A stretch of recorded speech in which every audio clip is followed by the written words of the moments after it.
ابو سفیان شام سے ایک قافلہ جس میں 50,000 سونے کے سکے اور ہر قسم کا مال موجود تھا لے کر مکہ جا رہا تھا، لیکن درمیان میں ایک بہت بڑا مسئلہ تھا۔ مکہ پہنچنے کے لیے اس کو مدینہ کے پاس سے گزرنا لازمی تھا، اور مدینہ میں مسلمان اس قافلے کو لوٹنے کے لیے تیار بیٹھے ہوئے تھے۔ تو ابو سفیان نے سوچا کہ کیوں نہ ایک منٹ، مسلمان قافلہ لوٹ رہے تھے، مسلمان کیسے قافلہ لوٹ سکتے ہیں، اور وہ بھی رمضان کے مہینے میں؟ اصل میں بدر کی جنگ سے 1 سال پہلے جب مسلمان مکہ سے ہجرت کر کے مدینہ گئے تھے تو وہ اپنے ساتھ کچھ بھی لے کر نہیں گئے تھے سوائے ان کپڑوں کے جو انہوں نے پہنے ہوئے تھے۔ مکہ والوں نے ان کو غصہ دلانے کے لیے ان کی ساری چیزیں، زمینیں، گھر سب بیچ دیے تھے،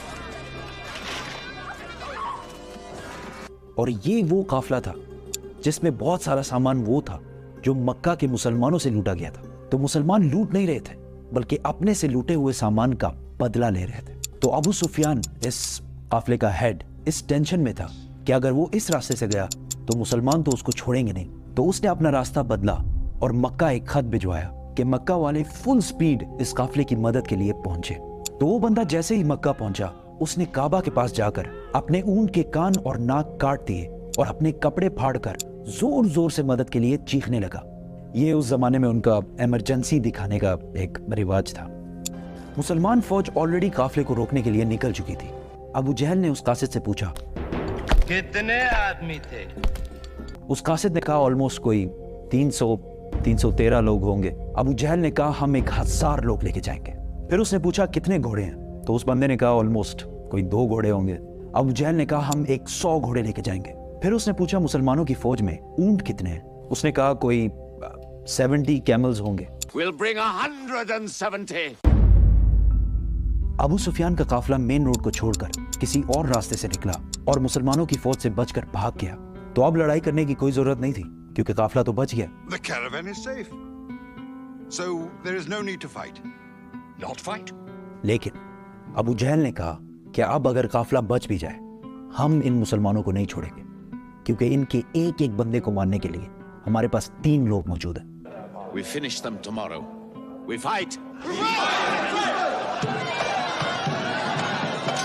محمد صلی اللہ علیہ وسلم نے اپنی فوج کو بدر کے پہلے کنویں کے پاس جا کر پڑاؤ ڈالنے کا حکم دیا۔ تو ایک صحابی نے آ کر پوچھا یا رسول اللہ، یہ جگہ آپ نے اللہ کے کہنے پہ چوز کی ہے یا مشورے سے؟ تو آپ صلی اللہ علیہ وسلم نے کہا کہ یہ تو ہم نے مشورے سے چوز کی ہے۔ تو اس نے کہا کہ اگر ہم آگے جا کر پڑاؤ ڈالیں تو وہاں پانی بھی زیادہ ہے اور ہم دشمنوں کو ان کنووں پر قبضہ کرنے سے بھی روک سکیں گے۔ آپ صلی اللہ علیہ وسلم کو اس کا مشورہ بہت پسند آیا اور پوری فوج آدھی رات کو اس جگہ سے اس جگہ پر موو ہوئی۔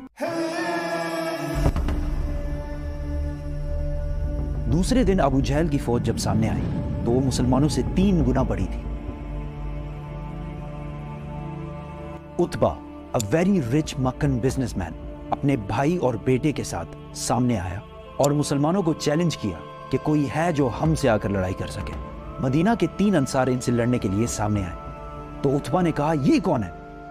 ہمیں اپنے بھائیوں کے سر کاٹنے ہیں جنہوں نے اپنے باپ داداؤں کے ریلیجن سے بغاوت کی ہے۔ حضرت حمزہ، حضرت عبیدہ اور 24 ایئر اولڈ علی رضی اللہ تعالیٰ عنہ سامنے آئے اور لڑائی شروع ہوئی۔ حضرت عبیدہ زخمی ہوئے لیکن عتبہ، اس کا بھائی اور اس کا بیٹا تینوں مارے گئے۔ عتبہ کا بیٹا حذیفہ جو کہ مسلمانوں کی فوج میں تھا، اس کے سامنے ہی اس کے باپ، بھائی اور چاچا کو مار دیا گیا، لیکن وہ مسلمانوں کی فوج میں ہی رہا۔ مسلمانوں کو پتا تھا کہ دشمن کے مقابلے میں ان کی فوج بہت چھوٹی ہے، تو انہوں نے ڈیفینسو اسٹریٹجی اختیار کی کہ یار ہم تو اپنی جگہ سے نہیں لیں گے، تم لوگ آ کے حملہ کرو۔ اسی کے ساتھ ابو جہل نے فل فلیج حملے کا حکم دیا کیونکہ اس کا خیال تھا کہ 2 منٹ کا کام ہے، بس ختم کر کے نکلتے ہیں یہاں سے، لیکن ایسا نہیں ہوا۔ آہستہ آہستہ ہر ایک مسلمان کے بدلے 5 کافر مرنے لگے۔ کافروں کی فوج پیچھے ہٹی اور ٹینشن میں پڑ گئی کہ یار یہ ہم ان سے 3 گنا زیادہ ہیں اور ہم ان کو ان کی جگہ سے بھی نہیں لا پا رہے۔ مین وائل مسلمانوں نے اپنی صفوں کو بدلا اور فریش لوگوں کو سامنے لا کر کھڑا کر دیا۔ ابو جہل نے دوبارہ فل فلیج حملے کا حکم دیا لیکن پھر وہی ہوا اور کافر فوج پیچھے ہٹنے لگی، لیکن اس بار مسلمانوں نے ان پر حملہ کر دیا اور کافروں کی فوج بدر کو چھوڑ کر ہر طرف بھاگنے لگی۔ ابو جہل مارا گیا۔ مکہ میں سارے جیت کی خبر کا انتظار کر رہے تھے کیونکہ پچھلے 60 سال میں مکہ کے قریش کو کوئی بڑی شکست نہیں ہوئی تھی اور آلموسٹ 65 سال پہلے انہوں نے ابرہہ کے 60,000 فوج کو بھی ہرایا تھا اور اس کی وجہ سے پورا عرب قریش کو اپنا لیڈر مانتا تھا. لیکن اب مکہ کے قریش صرف 313 لوگوں سے ہار گئے تھے. پہلے جو لوگ جنگ سے بھاگ کر مکہ پہنچے تو ان پر کسی نے یقین ہی نہیں کیا کہ ایسا ہو ہی نہیں سکتا کہ ہم جنگ ہار گئے ہوں. لیکن آہستہ آہستہ انہیں سمجھ آنے لگی کہ وہ یہ جنگ اور پورے عرب میں اپنی عزت ہار چکے ہیں. ایک مشہور ویسٹرن ہسٹورین لکھتے ہیں کہ جنگ بدر سے پہلے عرب محمد کو ایک کمزور آدمی سمجھتے تھے جس کو اپنے ہی لوگوں نے نکال دیا تھا اور وہ دوسروں سے مدد مانگتا پھرتا. لیکن جنگ بدر کے بعد محمد ایک بادشاہ اور ملٹری جینیس کے طور پر پورے عرب میں مشہور ہو گیا کیونکہ انہوں نے اپنے سے 3 گنا بڑی فوج کو ہرا کر دکھایا تھا. جیت کی خبر لے کر جب مسلمان مدینہ پہنچے تو ہر طرف خوشی اور سیلیبریشن چل رہی تھی. لیکن جیسے ہی رسول اللہ صلی اللہ علیہ وسلم اپنے گھر میں داخل ہوئے تو ان کو پتا چلا کہ ان کی بہت ہی پیاری بیٹی رقیہ جس سے وہ بہت پیار کرتے ہیں کچھ ہی دن پہلے فوت ہو چکی ہے.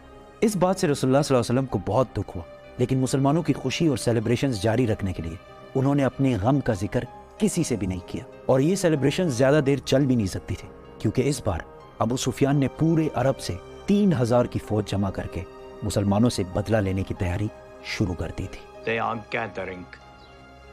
Every young man with a sword is on his way to Mecca.